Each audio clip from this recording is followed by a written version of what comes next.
I'm okay being a failure. I'm okay being a loser. Because if you haven't failed and you haven't lost, you can't win.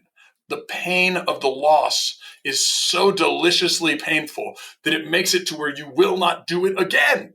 Go lose. Go fail. It's okay.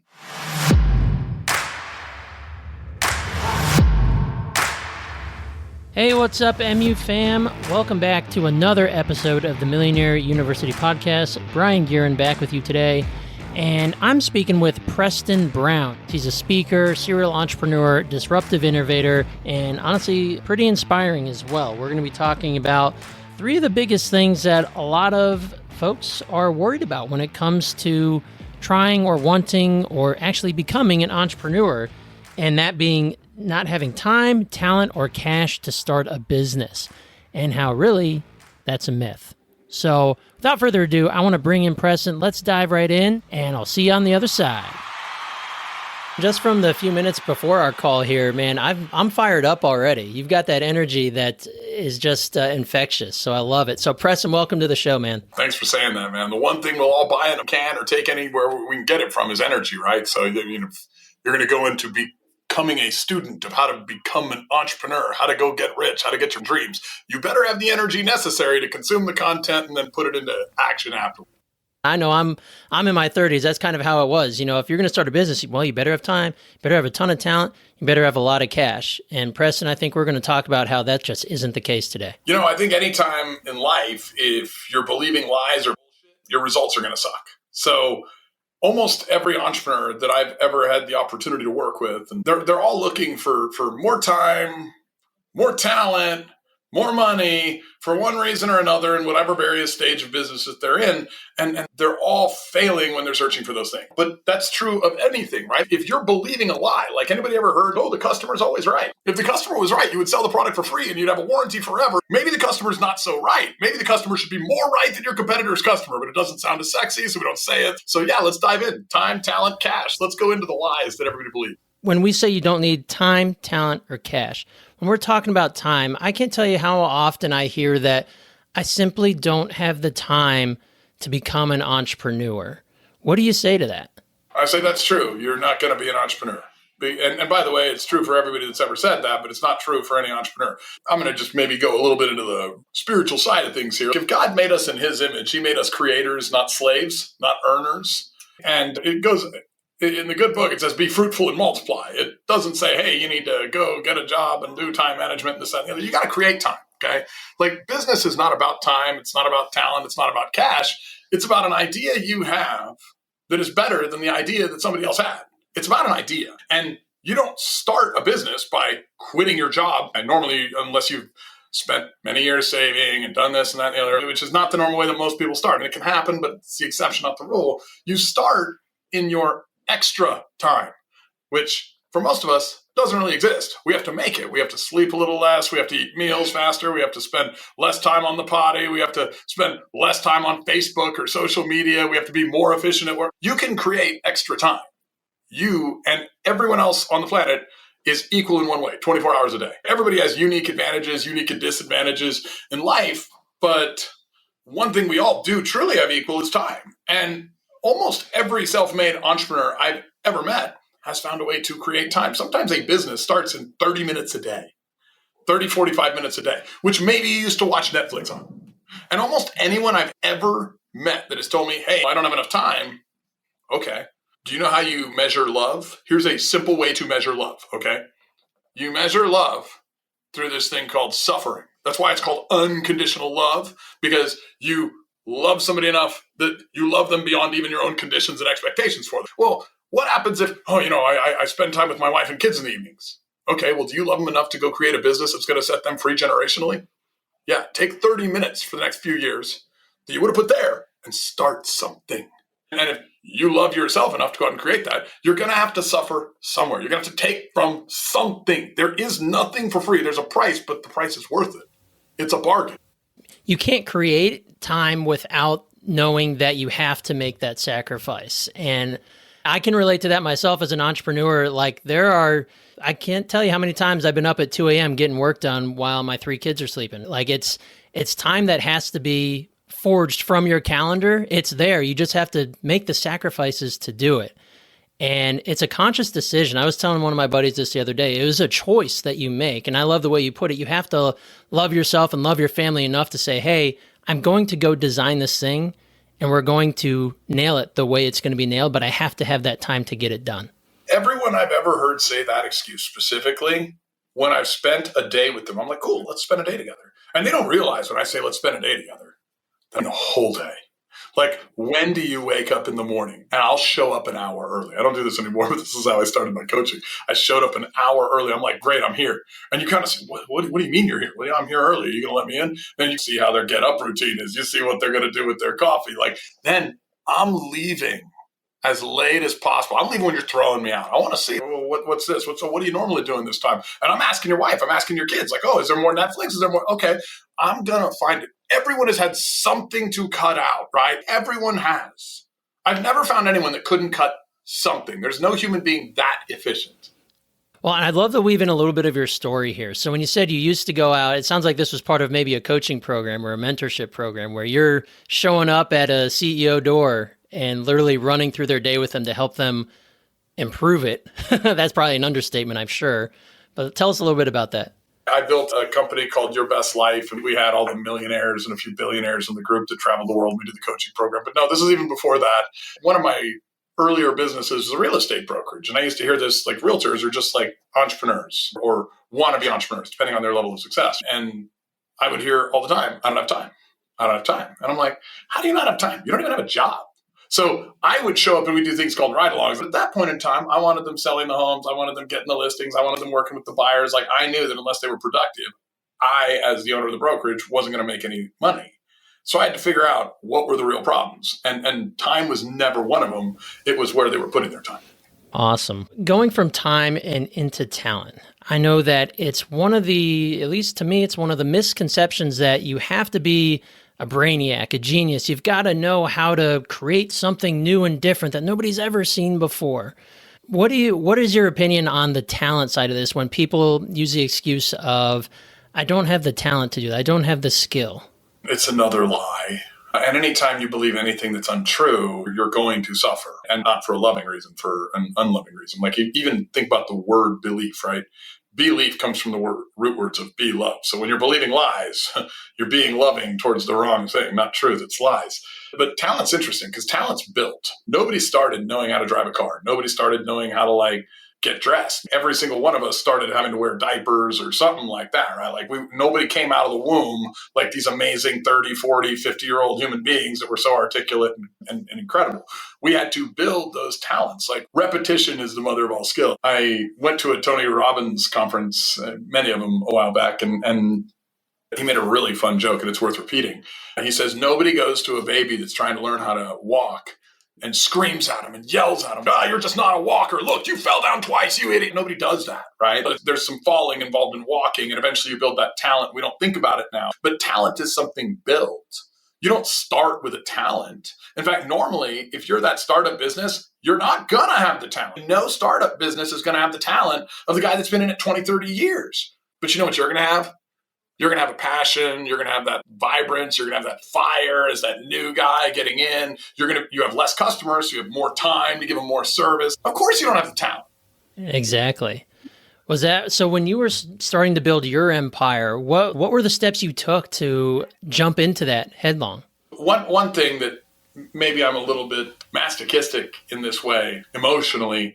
At a very young age, I started having some different problems and different things that happened in my family's life and later my life. And people can find that on my story all over social media, whatever. But I got this sort of identity around, wow, right on the other side of that problem, there's generally a gift. That came when, to give you the very short version of a longer, more fun story, my dad got cheated. He wanted the life we saw on TV, not the one we lived. And that guy that cheated him, basically burnt his goals and dreams. He quit his entrepreneurial chase and went and got a job, worked that for the rest of his life. Of course, I turned into a miserable, angry guy that if you thought Donald Trump was too tough, I was the you're fired guy that would make him look like a sweetheart. And I turned very corporate, very toxic, this, that, and the other, eventually lost dad in 2019 and realized I spent my whole life healing his wound and didn't spend time with the guy that was my hero. And there's longer versions of that story everywhere. But But through the processes, every time I'd get a problem, I'd go chase it. And if you study a problem, you learn more about it. Like, you're generally going to know more about that problem than the next guy who also promises to solve that problem. If you take that to the entrepreneurial world, you can build a better mousetrap, as they say. And right on the other side of the problem is the gift. Most people I've met, in fact, all people I've met, I can't say most, it's all people I've met, their greatest strength and their greatest weakness comes from the exact same source. Yet we don't have the courage to step in and look at what that source is. I had daddy issues. And daddy got cheated, so I went and built a business. My greatest weakness was those daddy issues from that circumstance when I was young. That translated into I became a money-grubbing jerk, okay? There's not a four-letter word I haven't been called, and there's not a four-letter word that hasn't been true in some of the ways I behaved when I was building my empire. Now, what's funny is when I lost dad, I refocused around love as the meaning of life, started studying other things, and my wealth went exponentially higher. But none of it was ever around talent. It was around this love of problems. Like, religion is this rule set, right? Let's go into a fun analogy. Religion's a great way to avoid hell. Spirituality, and I'm Christian. I believe in Christ and God and all of that, but I like to bring the spirituality side to it, because if religion's a great way of avoiding hell, then I think spirituality is going there, conquering the place, and coming back victorious. And when you can go in and you can say, hey, I'm not going to just follow this rule structure written by these men 3,000 years ago, 10,000 years ago, whatever. I'm going to go in and I'm going to learn myself, and I'm going to study this. I'm going to build a better mousetrap around my industry, my business, whether it's home building, real estate, lollipop manufacturing, whatever you're into. And I'm going to sell my products to customers in a better way, produce my products in a better way. I'm going to build that better mousetrap. My sale is their solution to their problem. And so when you realize your problems are your gifts, you become that entrepreneur, because now you're doing what the market needs, which is solving problems and providing value. People that get into, and this is actually a really good segue to go into the other one, cash. People get into business because they're all about like money. Oh, I want to get into business to be rich. You're never going to work. Or all the people asking on my social media, hey, can I have a loan? Hey, can I have a job? Hey, how do I raise money for my business? These are three of the most common questions I get. And I think it's sad. If you're going to raise money for your idea that you haven't proved works, or at least if it's a common idea you haven't proved works for you, why would I give you money? There's no way. Like, if it's a common idea, I can go on the stock market, find the same idea, and invest with a company that has trended success with no risk or very little risk. If it's an uncommon idea, I'm not going to give you money. Go make the idea work. If you can't make an idea work without money, how the heck are you going to make it work with my money when you have no risk? Nobody worries about losing my money. They worry about losing their own. What are you going to lose? What are you going to lose? So the other side is when you're kind of looking the time, the talent, the cash. Businesses are about creating value. They're about creating revenue. They're about creating something. So if you got in for the money and not for the passion, not for the purpose, not for solving the problem that you solve, like, if I build a home, like in one of my larger companies is a home building company, I get really excited when I see the family excited about their new home. When there's that Facebook post of, look what's done. But they don't know I'm involved in it, and they don't need to. I know that their life is going to be touched by something I did. Now, if I'm good at that business, I'm also going to make a hell of a margin and sell it at a market price, maybe even a little better than a market price. I get rewarded for solving the problem. But I'm passionate about the solution to the problem. The money I'm receiving is an effect. It's not the reason I should be there. If you're in for the money, you should get out now, because you're going to screw up your industry. Solve the problem and the money will come. Absolutely. It's effect, not cause. Cash flow is king in a business. Without cash, without sales, you don't have a business. But I think it's a huge mindset barrier when somebody is looking to start a business. Maybe you're stuck in a 9-to-5, or maybe you're coming up through high school and you're not sure if college is right for you, but you really are interested in this entrepreneurship thing. And you're like, shoot, I don't have any money to start anything. It's a matter of using your brain power and go proving something. So it's never true. You don't have the money to start the thing you want to start. You do have the money to start something, okay? Like, I'll give you some of my first businesses, all right?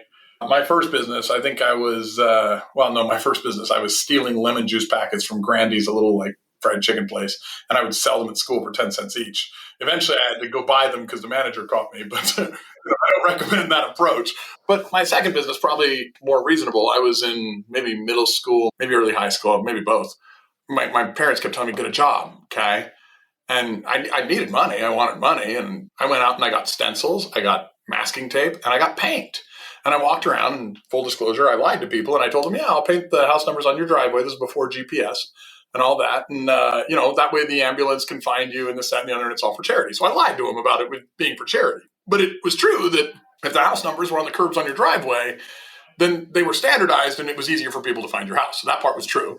And I would sell those for $5 to $10 a driveway. Go do 100 driveways in a weekend. And it doesn't take that long, especially if you get two guys and you pay them $50 each, which is a lot of money for them. And all of a sudden you're getting $500 to $1,000 in 2 days. So my parents, they were like, oh, you got to get a job. You got to get a job, which in a job, what do you need? You need time, you need talent, and there's the resources of the job. So the money, if there were, right? Those are the things if you're chasing a job, you need that confidence, okay? And so I went and got a job at Peter Piper Pizza, and it was so funny. I worked like a dog. It was like slave driving. I was cleaning up toilets. I was cleaning up pizza grease everywhere. It was horrible. And I got done with my week, and I'm like, after taxes, $180 on my check. And I was like, I put in 40 hours. I put in 20 hours painting driveways. Now, the business you're trying to start when you're calling me or messaging me on Instagram and saying, hey, can you loan me $1 million? I want to start this high-end exotic car leasing company, or whatever. That's the most recent one that I got this morning. That's the business you want. It's funny. You go paint driveways right now, probably make $2,000 a weekend. That's $8,000 a month. That's the business you can start. And that $8,000 a month, what if you did it 7 days a week, maybe turns into $15,000 a month. Maybe you add some landscaping services, add this. You can get into business without money. Okay. And then when you take that money and you reinvest it into something, that's when you get into the sexy businesses, the ones you want, the ones that everybody's like, oh, wow, that's great. But your expectation, not yours specifically, Brian, but like a lot of people, their expectation is, I have to start selling airplanes. Okay. Have you ever owned an airplane? How many times have you been on an airplane? Maybe you should start painting driveways. You've owned a driveway or you've been on a driveway. Start there. Yep, that's so pertinent. I was just talking to my web developer last week, and we were conversing about smaller business owners that need websites. We run into a lot of folks that they're wanting the big business. Oh, I need all this stuff on this website. I got to be able to do this, got to be able to do that. And our point to them is, no, you really don't need that. Based on what you've told us, you need to start small. Go win this small business and start scaling up. You don't need this massive back-end software package that you think you do, because you told us you only have 4 clients and they're all really tiny. You want to serve the $1 million clients, but you haven't even served the $1,000 ones yet. And exactly. But it's easy to get caught up in that and thinking that, oh, I've got to go be the executive jet company owner. Well, sure, you can get there, but you have to start somewhere. I think Bill Gates said this, and there's mixed reviews on him as a person, but it was brilliant advice. Everybody overestimates a year, but they underestimate a decade. Okay. Like I have companies now, single companies that are doing 100 million in revenue. 10 years ago, I was living in a little house on Bishop Flores Street in El Paso. I think all of 1,100 square feet. And I just bought the house. Maybe this is 12, but whatever, like roughly 10 years ago. And I'm thinking to myself, oh my gosh, like my wife and I, we own 2 airplanes. We own multiple vacation homes, boats. And we're like, wow, that's 10 years. This is crazy. Everybody looks at a business and they're like, oh man, get rich quick scheme, another pyramid scheme, another this, another that. Oh yeah, no, you go chase it for a good 10 years. And I worked my ass off in 10 years, Brian. It's not like I didn't work. I still work 40, 60, 70 hours a week, but I'm doing the work I want to do. I have no boss. I have the greatest vacations ever. I get to spend time with my kids. I can turn off work at any point. I can hire all the right people. But it's funny that people, they'll go work a job for 40 years, not understanding the economics of what that means, get a retirement that won't keep up with inflation, but then they'll look at me and they'll say, oh, that's too much risk. Well, let me tell you about risk, because this is funny. Let's look at economics. Right now, the median income in America is right around 70 grand a year. That's for a family. To own a home, the median home in America, it would need to be $120,000, which means you're $50,000 too low on the median income in this country if you go out and trust the government, do what they say, and get a job to just getting the basic, most foundational American dream of home ownership. Who are you listening to? You think it's high risk being in business? Oh, you might fail? Okay, cool. I'm okay being a failure. I'm okay having been a loser. You need to lose a few times. You need to fail a few times. I'm no longer painting driveways. I failed in that business. I shut it down. What if I'd have gone a different direction and focused on time, talent, and cash as needs for a business, instead of focusing on what's my biggest problem? How do I solve that? I'm okay being a failure. I'm okay being a loser. Because if you haven't failed and you haven't lost, you can't win. The pain of the loss is so deliciously painful that it makes it to where you will not do it again. Go lose. Go fail. It's okay. I love that. I love that. Through my own entrepreneurial journey, I've definitely been the loser. That's for darn sure, multiple times. And I appreciate you sharing that message, because you might lose, but you put in a heck of an effort and you built something, even if it's small. Something is now built. Even if it's just in your mind, something is built. And now you can start building upon that and get that snowball effect over time. But if you never take the risk, now the loss is going to be in what you could have done, or what you may have always wanted, and you likely could have. But it's a matter of taking that jump, having that confidence in yourself and knowing that the alternative is just lying back. And like you said, just look at the economics. They don't make sense at all. The driveway business, you said it failed. What was your next step? I'm very interested in your middle steps to getting from where you are now, living the executive life, from where you started painting driveways. What was your next step on that one? I failed the driveway business. I got sold on, you need to join the military, because I grew up in the traditional middle-class family, like good folks. We started poor. My parents got jobs. They made enough money, and we got to middle class. And then I joined the military because they couldn't afford to pay for college for all their kids. I dove in so I could go to college, because that was a need. You need to go get an education. Frankly, most people will get more of an education listening to your podcast than they will in college. Okay. That's called indoctrination. They're teaching you how to be employed. They're teaching you how to be a slave. They're teaching you how to do what's exactly the opposite of what's in the good book. I made you in my image. Well, that wasn't to go get a job from somebody that doesn't give a shit about you. That was to go create something, to go be fruitful and multiply. And so I went and I joined the military, and I failed that business because I was actually making more doing that than I was in the military. And in the military, of course, I realized how broke I was. So I joined Amway, which was at that point called Quickstar, and pyramid scheme, quote unquote. But I got a great education out of it. Lots of tapes, lots of books, lots of CDs.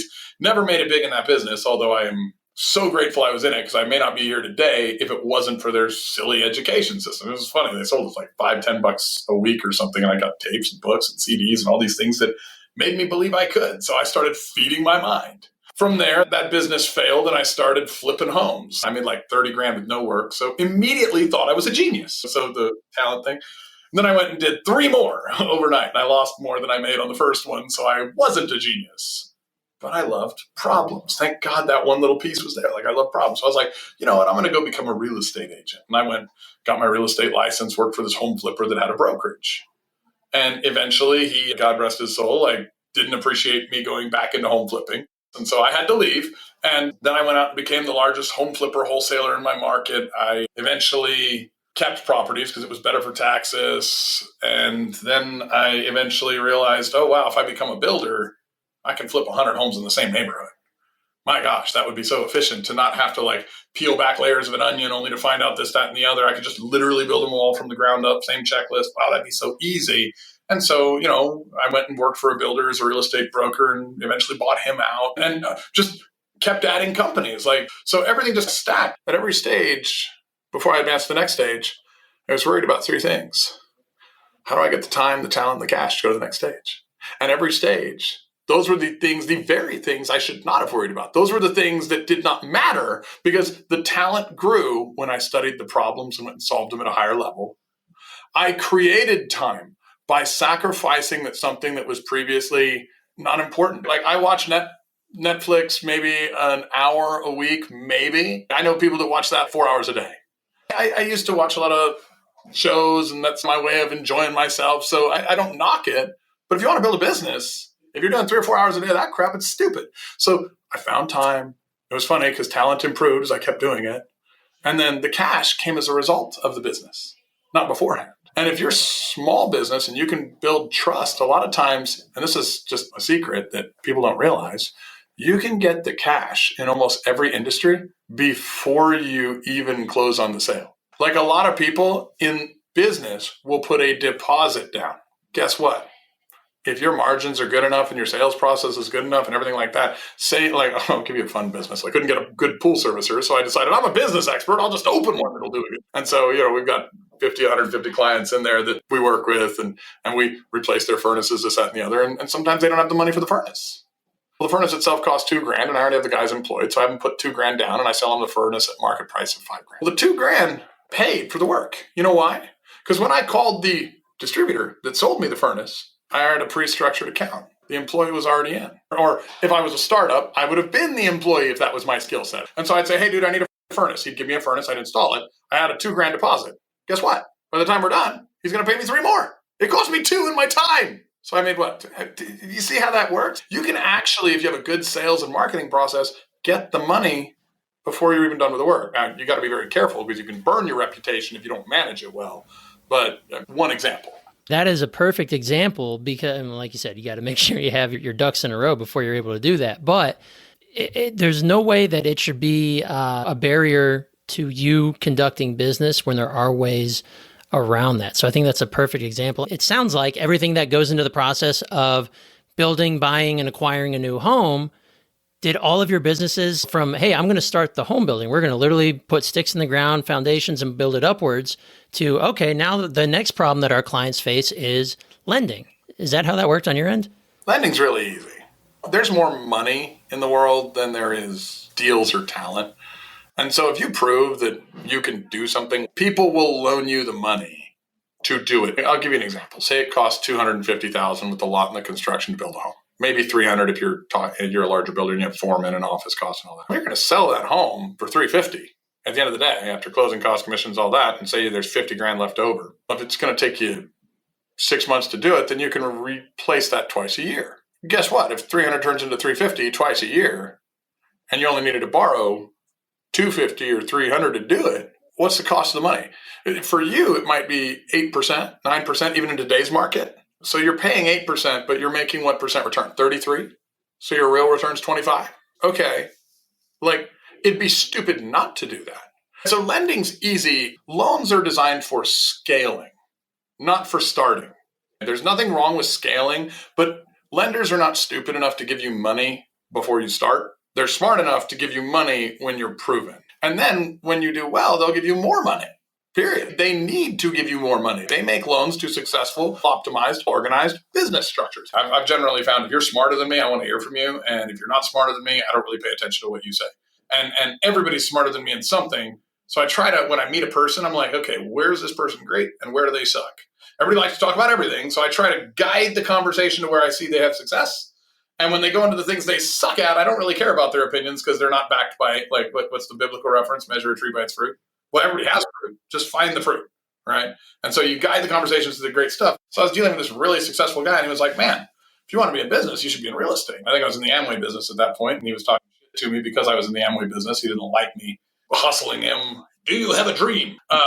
Let me show you the plan. Let me get my flip book.